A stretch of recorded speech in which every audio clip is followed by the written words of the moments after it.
Welcome to the Shirl and Shirley Show. Today is going to be a little bit of a different story. I'm going to tell you about a person that I knew, well, people that I knew that were married, and actually the husband ended up killing the wife. It's kind of a shame. I was actually at their wedding years ago. So I'm going to read, first of all, from CNN. The story was updated on April 12th of 2019, this part of it, by a Ray Sanchez and a Tristan Smith.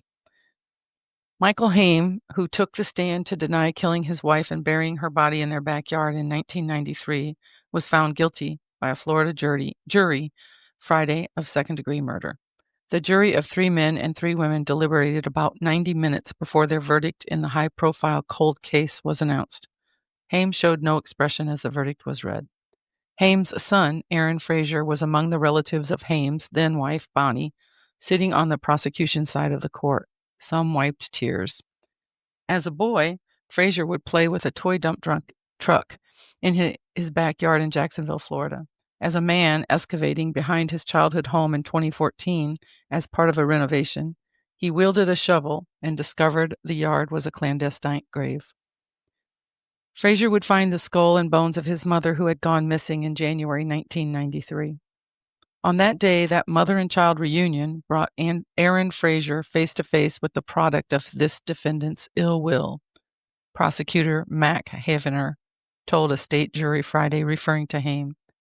It brought him face to face with the product of this defendant's hatred, the prosecutor said, and it brought him face to face with the product of this defendant's spite and evil intent. Wearing glasses and an olive-colored suit, Michael Haim, 53, stared straight ahead and displayed no emotion, not then, nor any other time Havener pointed at him during closing arguments. The defendant took the stand this week and maintained his innocence, as he has since his wife disappeared.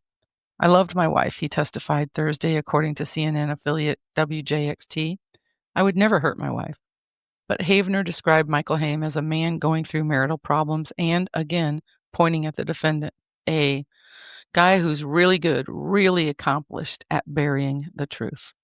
After reaching the verdict, Judge Stephen Whittingham began the penalty phase of the case. The same jurors heard testimony from witnesses about aggravating factors that could get Haim a longer sentence, whether the crime was committed in the presence of a family member, included tampering with evidence, was committed in a heinous, atrocious, and cruel manner, and inflicted severe emotional trauma on the victim's family. The jury agreed on 3 of the aggregating factors, but found the crime was not committed in a heinous, atrocious, and cruel manner. Frazier testified that he had been in therapy since childhood.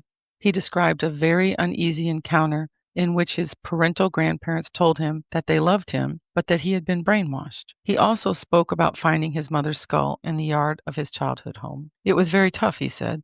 I think everybody can imagine, even if it's not a loved one, finding a skull and picking it up and what that would do to somebody, not to mention that it was your mother. Prosecutors laid out their theory. On January 7th, 1993, Bonnie Haim did not show up to work. Michael Haim would later say the couple fought the prior night and that she left the house around 11 p.m. Havener told jurors the defendant had the motive, the opportunity, and the ability to kill his wife. He knew Bonnie Haim planned to leave him and take their son, then 3 years old. The night before she disappeared, she called her best friend. She was crying and upset. She told her friend that she would speak with her in the morning. Referring to Michael Haim as Mr. Ill Will, Mr. Spite, Mr. Evil Intent, the prosecutor said the defendant owned the type of firearm used to kill Bonnie Haim and that a sandy footprint on the floor mat of her car matched his size 10 Nike sneakers. You'll see the truth scream from these floor mats, Havener said. The shoe print speaks volumes in this case. He had just finished digging that grave. Bonnie Haim's purse was later found behind a Red Roof Inn near Jacksonville International Airport, where police later discovered her car in an airport parking lot. Havener said a lone key to Bonnie's car was in her purse. Another car key, along with her house key, was at the couple's home. It's pretty odd to think that a woman is going to leave her son, abandon her job, and leave her house without a set of keys she normally uses, leaving all her earthly belongings inside, the prosecutor said. A lot of reasonable doubt in this case. Beyond his client's claim of innocence, Michael Haim's defense attorney told jurors the state's case was built on innuendo and hypotheticals that don't exist. Michael Haim is not guilty.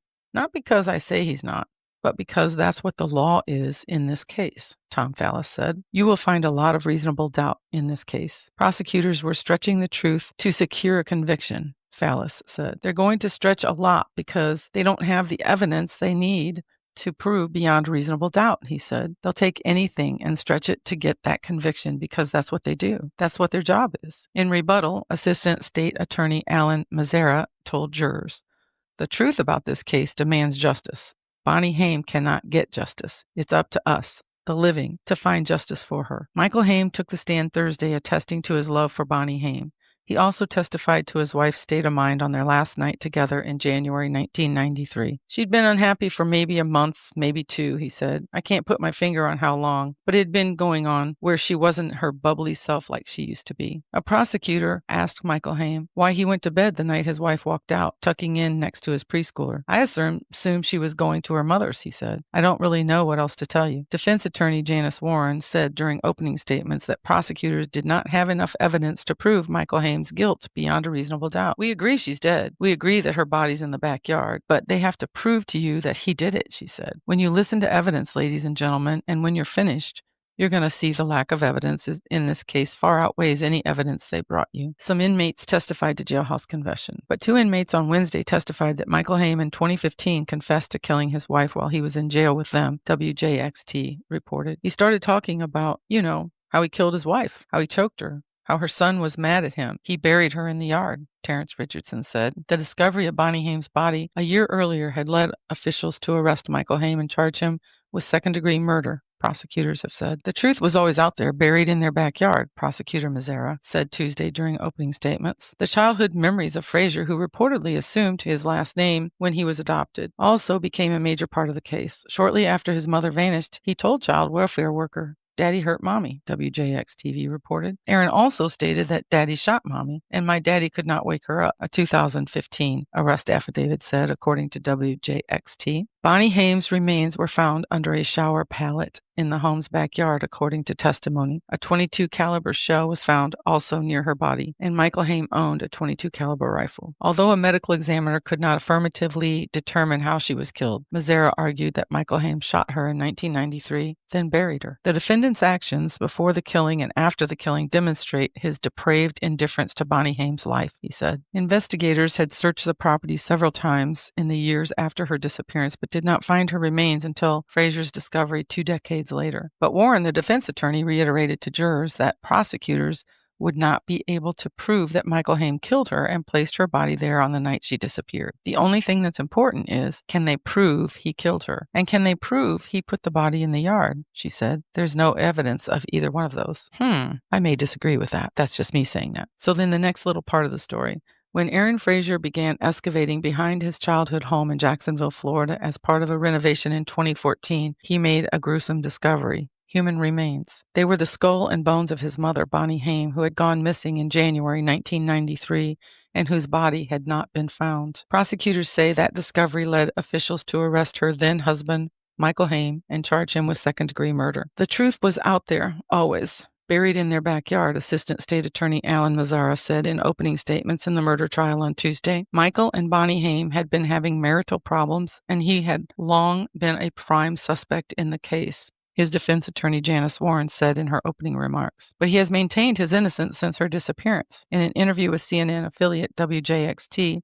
shortly after Bonnie Haim disappeared in 1993, Michael Haim said she left home on the night of January 6th after a relationship issue. Basically, she just wasn't happy and she wanted to leave, and I couldn't stop her from leaving, he told WJXT. That short part there was from Eric Levinson from CNN, updated on April 9th, 2019. And there comes the end of the media part of it that I did print and read to you. I did that because I wanted you to hear, basically, that part of the story, because now I'm going to tell you my part of the story, because I knew both of them. I was at their wedding. I worked with them. They were 2 nice, very, very nice young people. They were very young, though. They got married young. I really just don't know what to say about it. I guess I saw it when I first found out about it. It's bothered me for many years. I mean, this is 2025, and it happened. She disappeared in 1993. I think I saw it on Unsolved Mysteries maybe in 1995 or 96, and I was stunned because I knew her. When you see a picture of someone you know, and then you hear the story that she just disappeared. She had a 3-year-old at home. No way. Michael Haim obviously was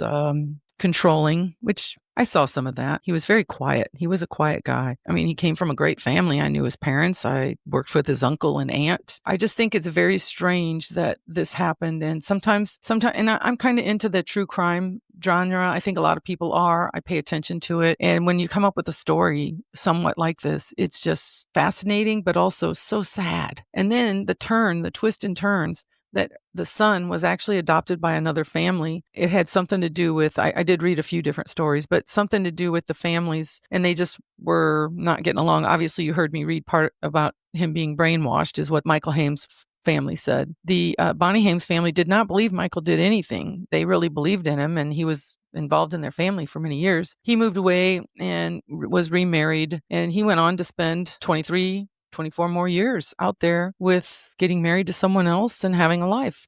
How can you live with yourself? I mean, how can you think about that every day? I can't imagine sleeping. So you must have a conscience. And I think that's what, like, maybe psychopath? I'm not sure. I mean, I'm not a doctor. I can't diagnose that, but I can think it. And I can wonder how someone that I had known many, many years ago could kill his wife, bury her in the backyard with his 3-year-old in the house, and how the police and stuff couldn't find her. Obviously, back then, they didn't take out dogs all the time, and you didn't have the forensic stuff we do now. He didn't even report it. I mean, it wasn't reported for days because he just said she just disappeared after an argument. Obviously, he drove her car to the airport. He threw her purse in a hotel room behind making it out like someone kidnapped her or something, I guess. I don't know. I don't know the mind of a killer. I do know that he's in prison for the rest of his life, and I'm grateful for that, and he should pay for his crime. And I'm so sorry for Bonnie Haim and for Bonnie's family and for Bonnie's son. I can't even imagine all these years, and then he finds her body in the backyard when he's renovating that home that he spent his first 3 years in. So it's a sad, sad story, but it's a true story, and it's a very interesting one. And I'm going to do some more on some missing people and some people that I have talked to through the time that want to bring their stories out, the true part of it. And that's what I'm going to do. And I kind of enjoy that, as well as my other stories that I do. I just wanted to share that story with you because it really affected me through many ways. I've thought about it for many years. And there's a few more that I'll bring to you that I knew people or knew of them or have been very interested in their story for years. I'm reading a really interesting book right now, and I might talk a little more about that. Thank you so much for listening today. It's a short one. It's interesting. Like I said, twists and turns. Please make sure you listen, share. You can find me on Podbean. You can find me on just about any podcast, any site. And then also my website, which is slabar@podbean.com. You can find all of my podcasts on there. Please follow and share. I'm also on LinkedIn. I have a YouTube channel. I'm on X. And I post them all at all those places, and Facebook too. I appreciate it very much. Leave a comment for me. I always like that too. You have a good day, and thanks for listening to the Cheryl and Shirley Show.